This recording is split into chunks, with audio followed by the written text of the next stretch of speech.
সামরিক শক্তি বিষয়ক website global fire পাওয়ার 50টি বিষয়ের ভিত্তিতে বিশ্বের বিভিন্ন সামরিক শক্তির সূচক তৈরি করে। এর মধ্যে রয়েছে সামরিক বাহিনীর পরিধি, যুদ্ধ সরঞ্জাম ও দক্ষতা, সামরিক বাজেট, বিভিন্ন মিশনের সফলতা, দেশটির ভৌগোলিক অবস্থান, জনসংখ্যা ইত্যাদি।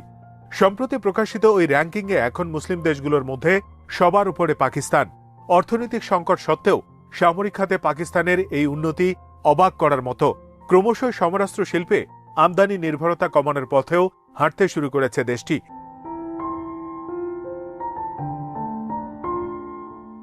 একশো 33টি দেশ নিয়ে প্রকাশিত ওই র্যাঙ্কিংয়ে 15 নম্বর থেকে 1 লাফে 10-এ উঠে এসেছে পাকিস্তান। র্যাঙ্কিংয়ে সেরা 15টি দেশের মধ্যে একমাত্র পাকিস্তানের অবস্থানেরই উন্নতি হয়েছে। এরপর আছে রাশিয়া ও চীন। 15 থেকে 1 লাফে 10-এ উঠে আসার পথে পাকিস্তান পেছনে ফেলেছে ইসরায়েল, কানাডা, ইরান ও ইন্দোনেশিয়াকে।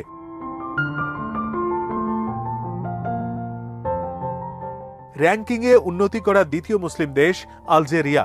উত্তর আফ্রিকার এই দেশটি গত বছর ছিল তালিকার 28 নম্বরে। তারা এবার এক ধাপ এগিয়ে জায়গা করে নিয়েছে 27 নম্বরে। সামরিক শক্তির বিচারে আফ্রিকা অঞ্চলের দ্বিতীয় শক্তিধর দেশ আলজেরিয়া।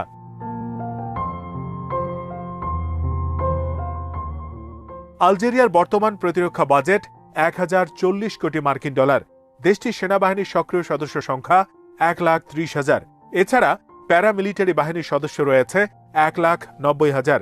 স্বাধীনতা লাভের পর থেকেই আলজেরিয়ার খুব ঘনিষ্ঠ সামরিক সম্পর্ক রয়েছে রাশিয়ার সাথে, যে কারণে দেশটির অস্ত্র ও প্রতিরক্ষা সামগ্রীর প্রধান সরবরাহকারী মস্কো। আলজেরিয়ার অস্ত্র ভাণ্ডারের 95% রাশিয়ার তৈরি।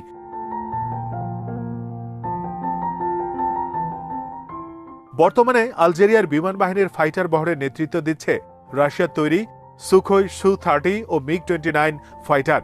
দেশটির বহরে মোট ফাইটার রয়েছে 102টি। এছাড়া রাশিয়ার তৈরি Su-57 বিমানের 14টি কেনার আলোচনা চালাচ্ছে আলজেরিয়া। সেটি হলে তারাই হবে রাশিয়ার তৈরি 5ম প্রজন্মের স্টেলথ ফাইটারটির প্রথম ক্রেতা।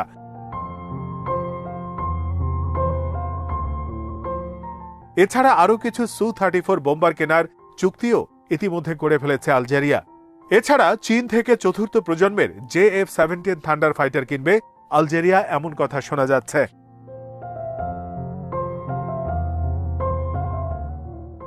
সামরিক র্যাঙ্কিংয়ে বড় উন্নতি হয়েছে সংযুক্ত আরব আমিরাতের। 45 নম্বর থেকে 1 লাফে 36-এ উঠে এসেছে উপসাগরীয় আরব দেশটি। গত 1 দশক ধরেই আরব আমিরাত চেষ্টা করছে তাদের সামরিক শক্তি বৃদ্ধির।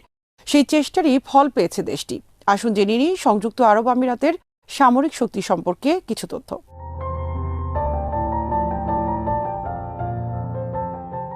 ইরানের সাথে বৈরিতা আর সামরিক পদক্ষেপের কারণে আরব আমিরাত শক্তি বৃদ্ধি করে চলেছে। আমিরাতের বিমান বাহিনীতে ফাইটার জেট আছে 98টি। এর মধ্যে বেশিরভাগই যুক্তরাষ্ট্রের তৈরি F-16 ও ফ্রান্সের তৈরি মিরেজ মাল্টিরোল ফাইটার। প্রশিক্ষণ বিমান 145টি, স্পেশাল মিশন পরিচালনার বিমান 17টি, অ্যাটাক হেলিকপ্টার 30টি।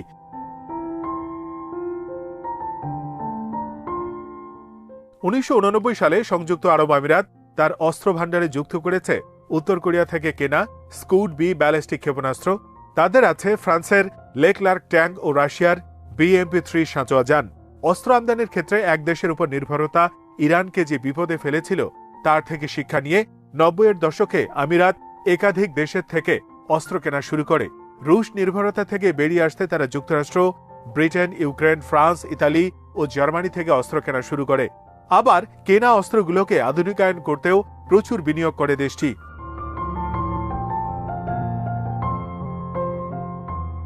সামরিক খাতে স্বনির্ভরতা অর্জনে আমিরাতের আরেকটি প্রকল্প ছিল এমিরেটাইজেশন। একসময় দেশটির বিমান বাহিনীতে বিদেশি দক্ষ পাইলটদের নিয়োগ দেওয়া হলেও এই কর্মসূচির আওতায় দেশি পাইলট ও মিলিটারি ইঞ্জিনিয়ারদের প্রশিক্ষণ দিয়ে দক্ষ করে তোলা হয়। এখন আমিরাতের নাগরিক ছাড়া কেউ নেই এসব পদে। 2008 সালে তাদের হাতে আসে যুক্তরাষ্ট্রের সর্বাধুনিক প্যাট্রিয়ট ক্ষেপণাস্ত্র MIM-104 ভার্সন। একই সাথে এর রাডার সিস্টেম সহ প্যাট্রিয়টের সাপোর্টিভ সব সিস্টেমে আসে আবুধাবিতে। এছাড়া প্যাট্রিয়টের পূর্বসূরি হিসেবে পরিচিত হক মিসাইল সিস্টেমও রয়েছে তাদের ভাণ্ডারে।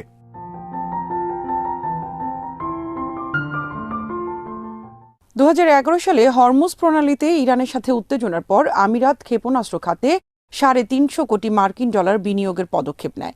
যুক্তরাষ্ট্রের বহুল আলোচিত থার্ড ক্ষেপণাস্ত্র সবার আগে হাতে পেতে যাচ্ছে আমিরাত।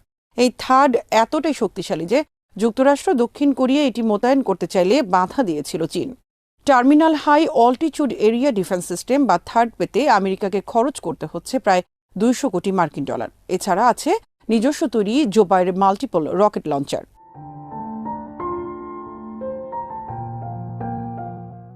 আরব আমিরাতের সামরিক শক্তি বাড়ানোর সবচেয়ে বড় খবরটি এসেছে 2020 সালের শেষের দিকে। যুক্তরাষ্ট্রের তৈরি পঞ্চম প্রজন্মের F-35 ফাইটার আমিরাতের কাছে বিক্রির অনুমতি দিয়ে গেছে প্রেসিডেন্ট ডোনাল্ড ট্রাম্পের প্রশাসন। যদিও ইসরায়েলকে স্বীকৃতি দেওয়ার পুরস্কার হিসেবে আমিরাত F-35 পাচ্ছে, তবুও দেশটির সামরিক শক্তিতে এগিয়ে যাওয়ার ক্ষেত্রে এটি একটি বড় মাইলফলক।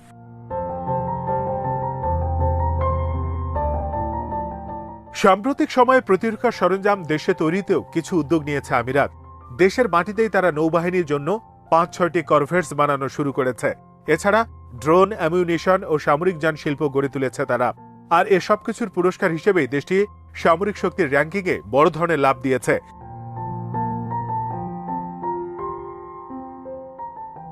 সংযুক্ত আরব আমিরাতের পর উত্তর আফ্রিকার মুসলিম দেশ মরক্কো 57 থেকে উঠে 53 নম্বরে এসেছে।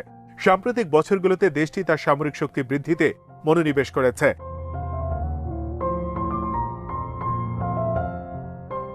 2020 সালের জুনে দেশটি যুক্তরাষ্ট্রের প্রতিরক্ষা সামগ্রী নির্মাতা প্রতিষ্ঠান লকহিড মার্টিনের সাথে $9 বিলিয়ন একটি চুক্তি করেছে।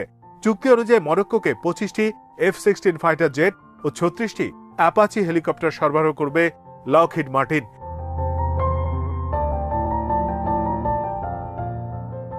এখানে শেষ নয়, মরক্কো চাইছে 2028 সাল নাগাদ 48টি F-16 ফাইটারের বহর করতে।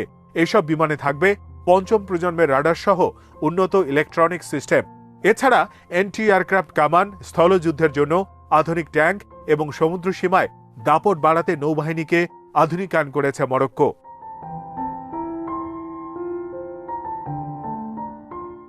আফ্রিকার আরেক দেশ লিবিয়াও এগিয়ে যাচ্ছে সামরিক শক্তিতে। দেশটিতে অনেক বছর ধরে গৃহযুদ্ধ চললেও ত্রিপোলি ভিত্তিক আন্তর্জাতিক স্বীকৃত উন্নতি করেছে সামরিক শক্তিতে। এজন্য অবশ্য দেশটি ঋণী তুরস্কের কাছে। তুরস্ক লিবিয়ার গৃহযুদ্ধে সরকারের পক্ষে অবস্থান নেয়ার পাশাপাশি সরকারি বাহিনীর দক্ষতা বৃদ্ধিতে বিভিন্ন রকম সহযোগিতা করেছে।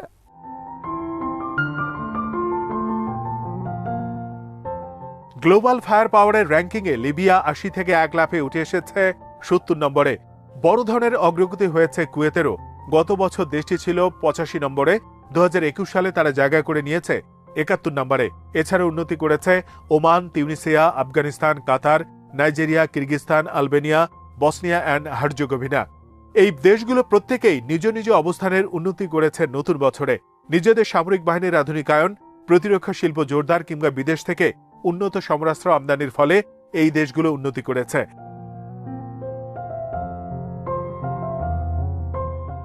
তবে ভিন্ন চিত্র আছে কয়েকটি মুসলিম দেশের ক্ষেত্রে। যেমন উত্তর আফ্রিকার দেশ মিশর আগের বছর থেকে পিছিয়ে গেছে। 9 থেকে 4 ধাপ পিছিয়ে 13 নম্বরে নেমে গেছে। সামরিক শাসকরা ক্ষমতা দখল করে রাখলেও দেশটির এই পিছিয়ে যাওয়ার কারণ অনিয়ম আর অদূরদর্শিতা আছেই বলে মনে করা হয়। এছাড়া সামরিক শক্তিতে পিছিয়ে গেছে ইরাক, সিরিয়া ও বাহরাইন। এর মধ্যে ইরাক ও সিরিয়া যুদ্ধ বিধ্বস্ত দেশ।